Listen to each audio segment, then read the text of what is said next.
In the last video, I discussed why Urouge will be the 10th Titanic Captain, and in the video before that, I discussed why Koby will be the 10th Straw Hat and will be matched up with Jesus Burgess, so go watch those if you haven't already. Now, before I start this video, I'm just going to mention now that I'll be saving Zoro for last, as I believe they require the most explanation, and I don't want to interrupt the flow of the video too much. The final thing I want to say about these fights that I want people to get is, the fights aren't all going to start together, they're not all going to follow the same pattern, they're not all going to end together. They won't all be in the same place, opponents will switch around, the Blackbeard Pirates especially will be trying to do things other than just fight the Straw Hats. It's not going to be so rigid. Two people might team up for a bit, someone might start off fighting someone else and then switch to someone different later on. Some people may have a hand fighting multiple people. Oda's not a boring writer, and while this is a video broadly discussing who I think will fight who, it's not going to be a tournament arc. With that out of the way, let's begin. Starting with the obvious, Luffy versus Blackbeard. Both Emperor Captains on the quest to become Pirate King, yada yada. Everyone gets that. What I'm interested in is certain details regarding the fight itself. Firstly, Blackbeard's Darkness Fruit allows him to negate Luffy's Devil Fruit when touching him. That includes all his gears, including Fifth. This means Luffy will have to focus on his haki to beat Blackbeard, which would likely get him up to around the same level as Shanks by the end of the fight, and would be thematically fitting as Blackbeard's whole thing is Devil Fruits, which the story has slowly built up to be inferior to haki. It would also be a way for Luffy to be using Gear 5th throughout the course of a fight that will most likely take more time than it would for Luffy to run out of energy due to using Gear 5th, as Luffy could only use Gear 5 for a few seconds, be essentially reset by Blackbeard, and only be exhausted for a proportional amount of time. Luffy can rubberize his surroundings by touching them, and Blackbeard can cause earthquakes. In real life, things are infused with rubber to stop them breaking apart during an earthquake, so there will likely be a major conflict in this fight revolving around Luffy deciding between holding everything together with rubber but being a sitting duck for Blackbeard's attacks, or fighting Blackbeard freely but letting him break up the island, potentially causing everyone including his crewmates to die. Finally, Blackbeard often makes a huge deal over each time he gets hurt, and in a 1v1 back and forth fight between two relatively equal characters where both are constantly going to be exchanging blows, dedicating panels to Blackbeard crying on the floor every single time he gets hurt obviously isn't going to cut it. So Oda has two options here. A. Find some way to get around Blackbeard making a huge deal over each hit, like having him just get over it in the fight or simply not show it after a while, or have the twist be that he was faking it to lull his enemies into a false sense of security, none of which sound like particularly great options. Or B. Have Blackbeard retain this characteristic the whole time and simply not have him get hit very often. In other words, make Blackbeard a glass cannon. Maybe over the course of the fight, Luffy only gets to hit him, say, 3 times, but each of those 3 hits is a significant step towards defeating Blackbeard due to how much damage he takes from each one. Maybe after each hit we could get a bit of Blackbeard's backstory, ultimately receiving the full thing in 3 parts. Just saying. Now, skipping Zoro for now, I'll explain why later. Nami is next. Nami versus Lafitte. Nami and Lafitte are their crew's navigators. Lafitte wields a cane, potentially his main weapon, like Nami's Climate Act. Lafitte was a sheriff in the West Blue, so brutal he was forced out of his position. Similarly, Arlong was someone who abused his position of power over a small village, the kind of place sheriffs are normally found. Keeping us all safe, I thank you. Until he was eventually forced out. Arlong was East Blue, Lafitte was West. Lafitte is like Arlong, the main source of Nami's trauma, so he will likely strike a nerve with Nami. He's also just sort of a creepy guy, which would fit as an opponent for Nami, who's had to deal with that sort of shit before. But the main reason I think Lafitte would be a perfect matchup for Nami is his possible Devil Fruit. Lafitte has displayed many strange powers throughout the series, however I'm immediately going to discount the hypnotism, as we've had 2 other hypnotists in the series, and both were explicitly stated by Oda to not have their powers be the result of a Devil Fruit, so a 3rd hypnotist probably isn't going to be much different.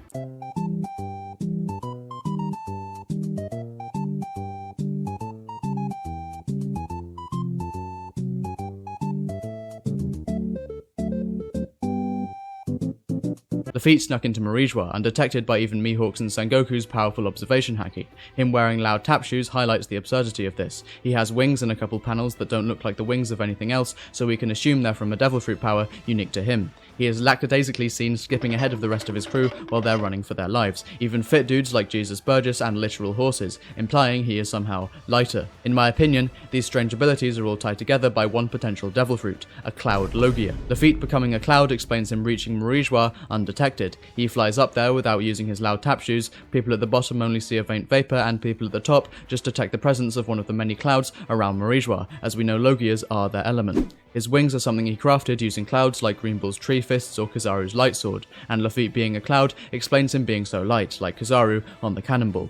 You can probably see why a Cloud Logia would be a perfect opponent for Nami. There haven't been many Logias in the New World, as the Straw Hats with Haki easily fuck them up and the Straw Hats without Haki easily get fucked up, neither of which make for very interesting fights. Lafitte being a Cloud would be a great use of Logias, as although Nami doesn't have Haki, her method of fighting, the weather, is a perfect counter to Lafitte's quote element, reincorporating the more interesting, pre-timeskip method of defeating Logias. Although in Nami's case it would still be a fresh dynamic, as rather than being a battle of two opposite powers, Nami and Lafitte would both be fighting each other using the same power.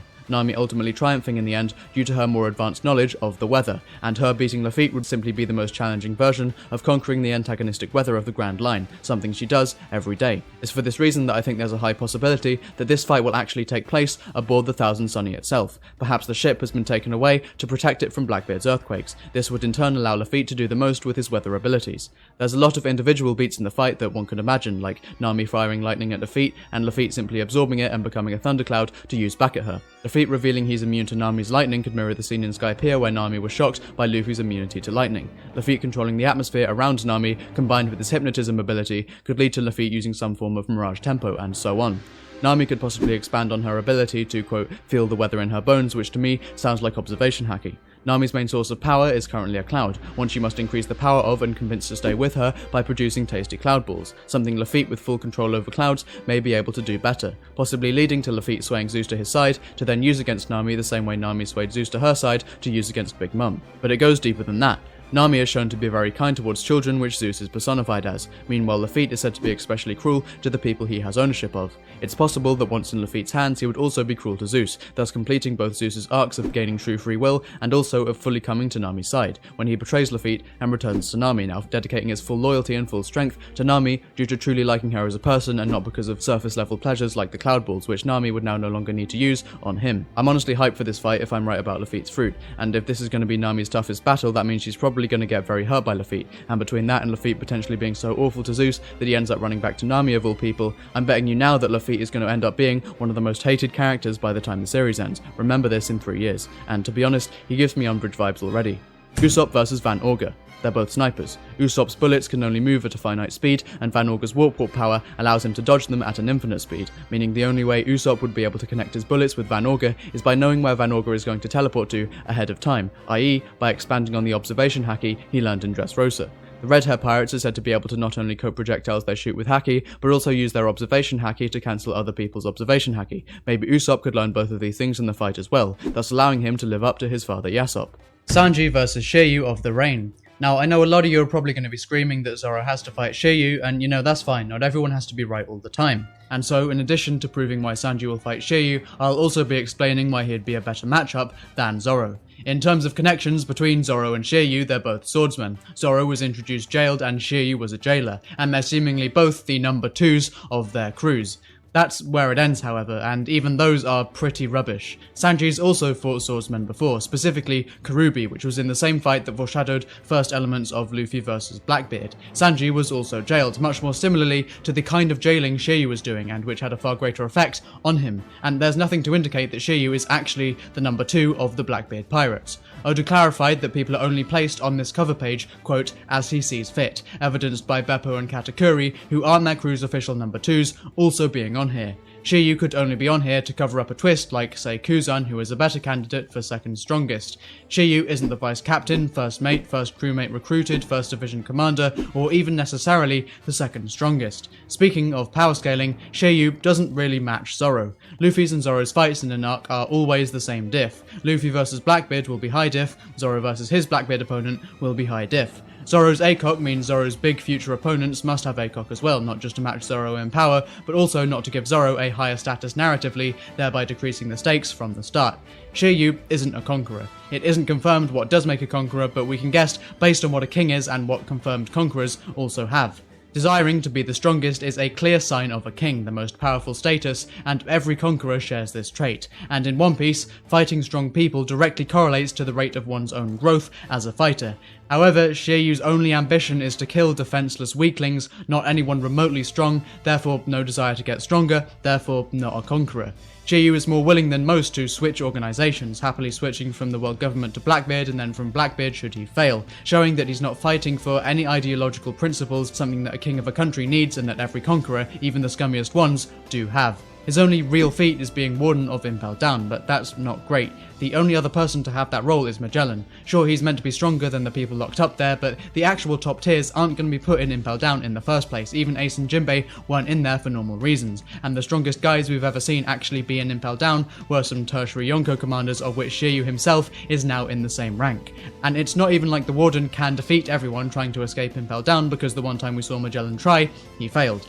Sure, he's strong, probably more so than Magellan, probably more so than most of the other Titanic captains, but is he Zoro level? Nah. Is he Sanji level though? Probably more likely. So let's go over some other connections. Shiryu, of course, has the clear fruit, which Sanji would hate for obvious reasons. Additionally, Sanji parallels Shiryu by also having invisibility powers, first with his raid suit and then with his speed. Shiryu going invisible forces Sanji to rely on his observation haki, which makes sense because observation haki is what he already specializes in. Sanji and Shiryu both smoke. Sanji gives basic respect and compassion to anyone who's weak and defenseless, even if most would say they don't deserve it, while Shiryu torments those who are weak and defenseless with the justification that they shouldn't deserve anything better. Shiryu dresses up like a Nazi, just like Germa 66, which is bound to strike a nerve with Sanji, and Shiryu's epithet is of the rain, and the lowest moments of Sanji's life were in the rain. Chopper versus Doc Q. They're both doctors. Doc Q's fruit makes people sick, a perfect way to test Chopper's doctoring ability, who has already spent his time during battles curing people before. Doc Q has an animal he can talk to just like Chopper can, and that he mistreats, albeit unintentionally, which is a big no-no for Chopper. Doc Q also looks like Hero Look. Chopper could potentially learn observation haki to help him diagnose diseases. He could also develop the possible armament haki that Law used to undo Doc Q's disease on himself. Now, as the conflict between these two characters is mainly set to be about Doc Q making people ill and Chopper curing them, it's likely that their fight will be less physical and more a case of Doc Q makes other Straw Hats fighting sick, Chopper cures them, and whenever they run into each other they have a short scuffle before either Chopper has to focus on doctoring or Doc Q runs away, which makes sense with Doc Q riding a horse, a creature known for running and specifically being able to outpace most other animals, like for instance, reindeer. This would add a layer of variety to these fights, and various Straw Hats potentially suddenly getting debilitating illnesses and then having to wait to be cured would be a constant source of background tension, as well as a way to spice up some of the more samey fights. It would also be a great use for Chopper's doctoring abilities in battle, as he's curing Straw Hats that each need to win, and he'd be doing it while they're still fighting, so there'd be a more tangible effect for when they're cured. Compare this to him curing already incapacitated nameless soldiers in WANO, which we're not really going to see a tangible outcome for. Now, in Alabasta, Usopp and Chopper were teamed up to fight two other guys, and a 2.5th animal sidekick, who among them had the ability to fire at high speeds small round hand-sized objects that could explode, as well as someone who could zip anywhere super fast. It's possible that after running around to multiple different Straw Hats, Chopper and Doc Q will eventually slow down at Usopp vs Van Augur, where another 2v2.5 will take place, mirroring their battle in Alabasta. Usopp in the original fight was knocked out halfway through, which works here as Usopp was noted to be less impressive than all the other Straw Hats in WANO, and it would add another layer to the fights if one of the Straw Hats did actually lose their battle. Obviously Oda can't have a Straw Hat permanently lose, so having Usopp be knocked out temporarily would be a great way of doing that.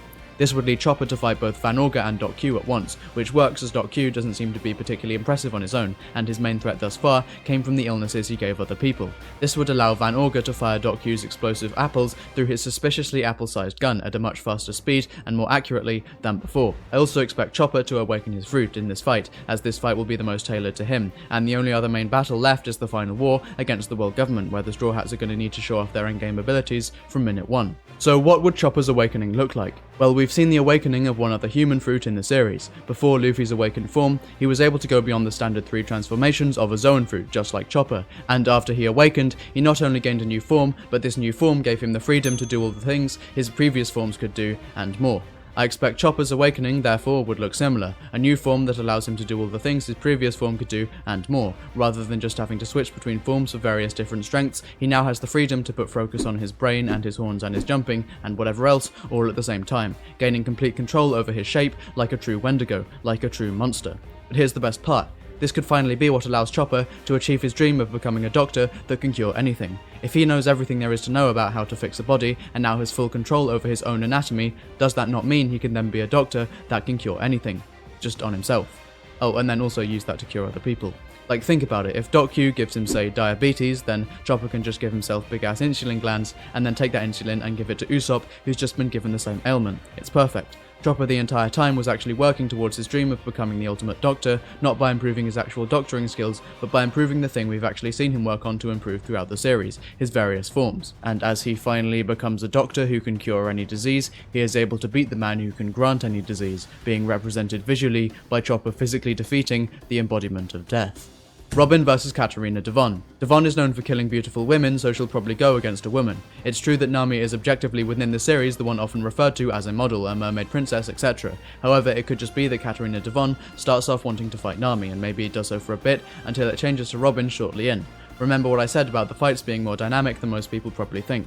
Robin and Devon are both shapeshifters through their devil fruits. However, while Devon can choose to completely hide from the negative self-image she likely has of herself that makes her want to kill women she considers more beautiful, Robin is forced to embrace that negative self-image and through her power use it to become stronger, as best seen in her recent Demonio Floor transformation, which was born out of this exact reason. Oda has trouble writing Robin fights as her devil fruit is potentially overpowered, so she usually either immediately overpowers her opponent or they're too far out of her league. But Devon being a shapeshifter means she could be of comparable strength to Robin while still being a challenge. She can't be restrained as she can turn into something smaller, she can't have her neck snapped as she can turn into someone with a big neck, and so on. Robin has had to deal in the past with opponents using illusions of people close to her in the fight with Black Maria, and Catarina Devon's shapeshifting ability allows her to do that too. Robin quickly overcame this in the fight with Black Maria, as those were just illusions. However, Robin having to physically fight for her life against people like Olvia, Clover, Saul, or even Luffy could be another story. Unlike Bon Clay's clone fruit, there's no indication yet that Devon must first touch someone to replicate them, and it makes sense that an upgraded version of Bon Clay's fruit in every other way has an upgraded cloning ability too. And hey, Devon is 36 years old, she may well have interacted with some of these people in the past. Franky vs Avalo Pizarro. Appearance-wise, they're pretty similar. They both have the same colour hair, and Pizarro's chunky forearms look like pre-timeskip Franky's. Franky came from the South Blue, Pizarro from the North, mirroring the dynamic between Nami and Lafitte, who came from the East and West Blues, respectively. Pizarro was a corrupt king, a person born into a position of authority that used it to abuse innocent citizens, just like Spandam, the main source of Franky's trauma for most of his life, and we've seen how resistant to authority Franky is, so someone like Pizarro is bound to strike a nerve. One of the first things we learned about Pluton was that it can destroy an island in a single blast. Now, get this. Franky is a shipwright, a builder of ships, and Pluton is essentially the ultimate ship. And guess what else? Franky literally has read the blueprints for how to build Pluton. He read these pre-timeskip and burned them in Water 7. Since then, the blueprints for Pluton have likely had an influence on his creations, one of which being the upgrades he performed on himself during the timeskip, and one of these upgrades just so happened to be laser beams similar to the ones that destroyed an island in a single blast. The point being that it's possible that a large portion of the motivation for Franky to make Vegapunk's lasers a key part of his weaponry was his knowledge of how something similar would be used in Pluton to great effect, and so I think it would be very fitting for Franky to finish off the user of the island fruit with a giant version of one of these lasers that I'll remind you he used to finish off two of his post-timeskip opponents already, which were likely implemented with Pluton in mind, representing Franky successfully climbing to the heights of the greatest shipwrights in history by managing to also create a blast that can destroy an island. The final reason I believe Franky will fight Pizarro is based on the theory by the Hidden Island. Essentially, the theory goes that Franky will use bottles of green blood to replace his cola. Franky already used Vegapunk's notes to become more like a pacifista, giving himself lasers, red robot eyes, big metal balls for his shoulders, etc. And now we have the Seraphim, the upgraded forms of the pacifista, and so it makes sense that Franky will upgrade himself to become more like a Seraphim too. The Seraphim use green blood for devil fruit powers, and Franky is already powered by an artificial liquid, and Franky said that the only reason he won't eat a devil fruit is because he wants to retain his ability to swim. Well, by using green blood he can simply take the devil fruit power out at any time. What powers will he get? Well, I believe the main one is Senor Pink's swim powers. Franky has lived in a Speedo his entire life. He was formally introduced swimming in the water. He turned down the option of eating a devil fruit specifically because he wanted to swim. In addition to that, Franky also has the obvious personal connection to Senor Pink. The green blood uses bloodline elements. Bloodline elements are said to contain memory. Franky said he wanted to learn about Senor Pink's past over a bottle, so imagine he uses a bottle of green blood with Senor Pink's bloodline elements, uncovers his memories, and thereby manages to fulfill that wish. Vegapunk got Pink's bloodline elements because he was a Don Quixote pirate that was sent to Impel Down. Two other Paramecia using Don Quixote pirates that were sent to Impel Down that Franky also fought were MacVice with the Tun fruit and Buffalo with the Spin fruit. McVice uses his fruit to drop into the air and then slam into people just like Franky does with the suplex move and his general weight attack. Buffalo uses his fruit to slice people up by spinning. Franky's general gate hazard attack does the exact same thing, and he also has experience fighting against spinners when Sasaki used his devil fruit to do just that against Franky. So we have 3 clear powers that it makes sense for Vegapunk to have green blood of and for Franky to then use. And what do you know, Franky has 3 slots for his bottles. So why do I think this supports him fighting Pizarro? Well, using the Tonton fruit to suplex someone the size of an island would certainly be cool, and using his spin to cut off pieces of him would also make sense. But I think the biggest reason is the Swim Swim fruit, as that just seems like the perfect power to go up against someone with Pizarro's fruit. Pizarro's whole thing is creating a massive surface area to crush his opponents with, and the Swim Swim fruit allows Franky to not be crushed, and the massive surface area just creates an even bigger arena for Franky to move around in. It's also established that Pizarro can feel everyone that's touching the part of the island that he inhabits, which lends perfectly to someone with the Swim Swim fruit who is constantly moving around within Pizarro's own body, so Pizarro is always going to know where Franky is at all times, forcing Franky to keep on edge and never stay still. Brook versus Vasco Shot. Their designs complement each other, both of the tallest humans of their groups, Brook being the thinnest and Vasco the fattest. Brook as a rock star and Vasco as a jester both represent stage entertainers. Vasco Shot is a heavy drinker of sake, sake in the song named after it being extremely relevant to Brook's character. While Brook sings Bink Sake, a song that celebrates the glory of connection with people via booze, Vasco thoughtlessly guzzles it down by himself, disregarding what sake really represents in the story. Vasco Shot has the Booze fruit, however I believe that this isn't the true name of the fruit, and I'll get to why in a second. Now, full credit goes to Dak Sake/Alpha Too Late for the rest of this theory, so go check out their videos as well. In the cover spread of chapter 902 entitled Sweetsbusters, a clear reference to Ghostbusters, we see something that looks like both Vasco Shot and the character Slimer from Ghostbusters. In addition to the physical similarities, both characters have huge appetites, Slimer for food and Vasco for booze. Oda is likening Vasco to Slimer, meaning we can use Slimer to figure out aspects of Vasco yet to be revealed. Slimer was a creature made of a fictional substance known as ectoplasm, which both in real-world mythology and Ghostbusters canon is a slime made of spiritual energy from the underworld. If Slimer is made out of ectoplasm and Oda is likening Slimer to Vasco Shot, then Vasco Shot is likely made out of ectoplasm too, due to what else but a devil fruit, meaning it's likely that Vasco Shot has an ectoplasm devil fruit.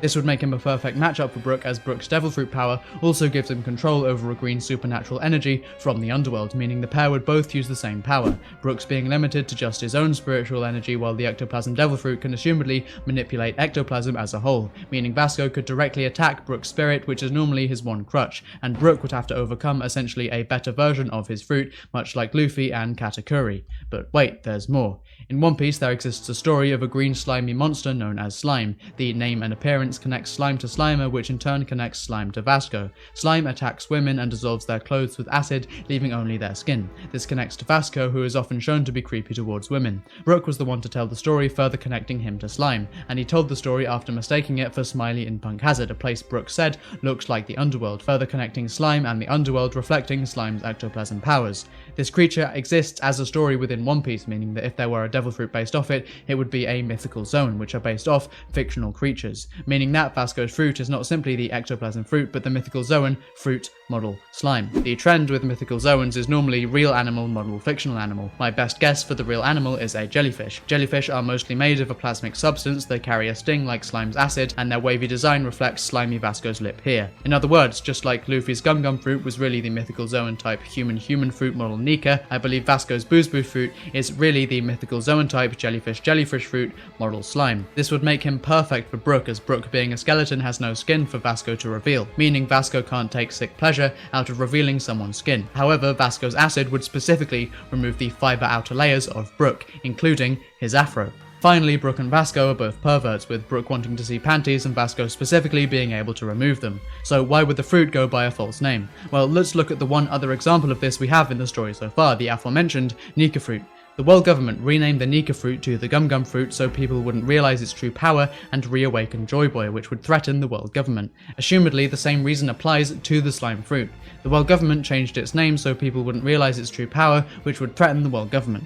Why would this fruit threaten the world government? Well, remember how I said the ectoplasm Vasco controls is the same as Brook's. Brook can use his power to travel between the underworld, so assumedly, Vasco can do the same thing. However, unlike Brook, who can only control his own spirit, Vasco's general control of ectoplasm means he can potentially control all spirits, again fitting with the kind of rapey vibe of Vasco. Meaning Vasco would be able to just go to the underworld and force all the people who lived in the Void Century to tell him everything that happened. The world government obviously wouldn't want that, so they renamed the fruit and put its user in level 6 of Impel Down, thus providing another explanation for why Blackbeard, who knows everything there is to know about devil fruits, would go out of his way to recruit Vasco. Will Vasco actually do this in the story? Obviously not. Oda wouldn't want to give everything away, and neither Vasco nor Brook would really be interested in this kind of Void Century information, but the point is he could if he wanted to. There are a couple other things suggesting there's more to the Booze Booze fruit too.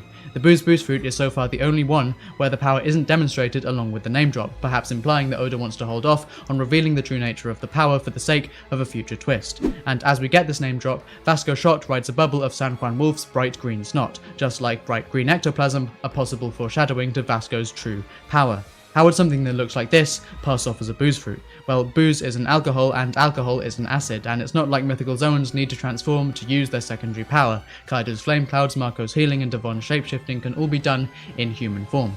Finally, I believe the fight between these two will take place in the underworld. I've mentioned how Brook and Vasco can potentially go to the underworld, and if there's a bizarre and whimsical location in One Piece, we kinda have to see it. If Vasco's fruit was renamed so he couldn't go to the underworld, it would be good to see that possibility play out. Vasco being in the underworld, a place filled with spiritual energy and all the souls of the world for him to control, would make him the biggest scale threat he could possibly be, thus maximising the stakes for the fight. Brook makes constant references to taking people into his underworld. Well, what if the same was done to him? There is one more reason Brook should revisit the underworld, and that is so that he can see his old crew again. Except because of Vasco's control, he'd be forced to fight them, something foreshadowed by Black Maria's illusions in WANO, representing him moving on from the past. That is until Brook remembers that his music can also control the souls of others, and slowly the longer his music plays, the more and more souls of his old crew start to abandon Vasco and come towards Brook, his skill as a musician being the one thing that causes him to win his first 1v1 in the series, and I think there's only one song that would perfectly fit this moment. Brook had 50 years of practice playing Bink Sake surrounded by his dead crew, and this is where that practice finally pays off. Brook plays the most soulful version of Bink Sake anyone's ever heard, and unlike what he thought was his final time playing the song with his crew, where they slowly drop off as the music gets weaker and weaker, instead here, his actual last time, the amount of people joining in eventually gets larger and larger as more and more of his old crew are entranced by his spell, going from a solo to a duet to a trio to a quartet to eventually an entire concert, thereby using Vasco's own power against him and defeating him along with all his old crewmates. Brook tells his old crew that he's found a new crew now and that he steps away from completing a circumnavigation of the Grand Line and meeting Laboon before returning to the mortal world, having literally put old ghosts at rest. Sure, there's a few leaps made here and there, but I think it's acceptable considering how little we know, and I honestly couldn't think of a more beautiful way to tie Brook's musical ability into a fight. Jinbe vs San Juan Wolf. Jinbe's first fight in the series was against a giant person with a childish personality who can make himself even bigger, just like San Juan Wolf. San Juan's childish personality also contrasts with Jinbe's mature one, and Jinbe's attacks both work and look the best on massive opponents, as his shockwaves have the largest surface area to affect. So that obviously leaves Zoro versus Kuzan, right? Well, no. I don't think Kuzan's gonna fight the Straw Hats. There's a lot to suggest that Kuzan is in Sword. He says that Sword members are people who have officially resigned from the Marines but are still secretly connected, both of which Kuzan fits. Drake was undercover on Emperor Kaido's crew just like Kuzan is for Emperor Blackbeard. If this is true, then it means Kuzan will probably eventually get found out by Blackbeard, and that combined with the fact he's too good of a person to fight to the death for Blackbeard against the Straw Hats, who we saved multiple times, it all means I doubt Kuzan will still be in the Blackbeard Pirates by the time they fight the Straw Hats. So who is Zoro's opponent? So subscribe, stick around, and I'll catch you on the next one. Alright. Namely, the potential green blood. Why does it have to be this fucking line that I have to reread?